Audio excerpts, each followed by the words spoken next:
சென்னை வண்ணாரப்பேட்டையை போதை மாத்திரை குடோனாக மாற்றி வந்த கஞ்சா கைகள் 4 பேரை போலீசார் கைது செய்திருக்கின்றனர்.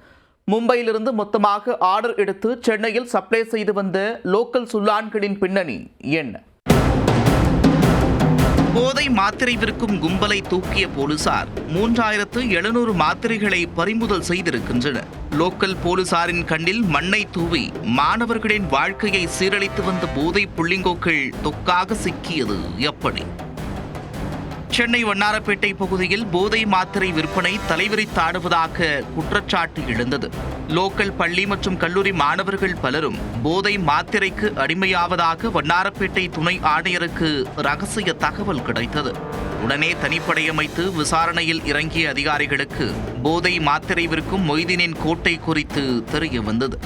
லோக்கல் ஸ்டேஷனில் அலர்ட் விடுத்து மொய்தீனின் வீட்டை சுத்து போட்டுள்ளனர். அதிரடியாக உள்ளே நுழைந்து நடத்திய சோதனையில் அட்டை அட்டையாக போதை மாத்திரைகள் பறிமுதல் செய்யப்பட்டது. தனக்கும் இதற்கும் எந்த சம்பந்தமும் இல்லை என்று புருடாவிட்ட மொய்தீனை காவல் நிலையம் தூக்கிச் சென்று காட்டு என்று காட்டியிருக்கின்றன. அதில் பல திடுக்கிடும் சம்பவங்கள் வெளிச்சத்திற்கு வந்துள்ளது. குன்றத்தூரைச் சேர்ந்த காய்கறி வியாபாரி வெங்கடேஷ் என்பவருடன் கூட்டு சேர்ந்து சென்னையின் பல்வேறு லோக்கல் ஏரியாவிற்கு போதை மாத்திரைகள் சப்ளை செய்து வந்தது கண்டுபிடிக்கப்பட்டது. இதனையடுத்து வெங்கடேஷை டார்கெட் வைத்து அவரது கூட்டாளியான சூரியபிரகாஷ், ஆகாஷ் ராஜா ஆகிய அடுத்தடுத்து 4 பேரை தட்டி தூக்கினர்.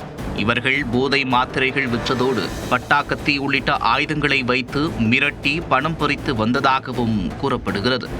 4 பேர் மீதும் எஃப்ஐஆர் போட்ட போலீசார் அவர்களிடமிருந்து 3700 போதை மாத்திரைகள், பட்டாக்கத்தி உள்ளிட்டவற்றை பறிமுதல் செய்தனர்.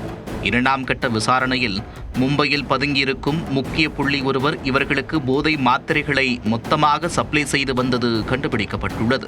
அவரை பிடிக்க போலீசார் தேடுதலில் இறங்கியிருக்கும் நிலையில் வண்ணாரப்பேட்டையை போதை மாத்திரை குடோனாக வளர்த்து வந்த குற்றவாளிகள் சிக்கியிருப்பது பெரும் சலசலப்பை ஏற்படுத்தியுள்ளது.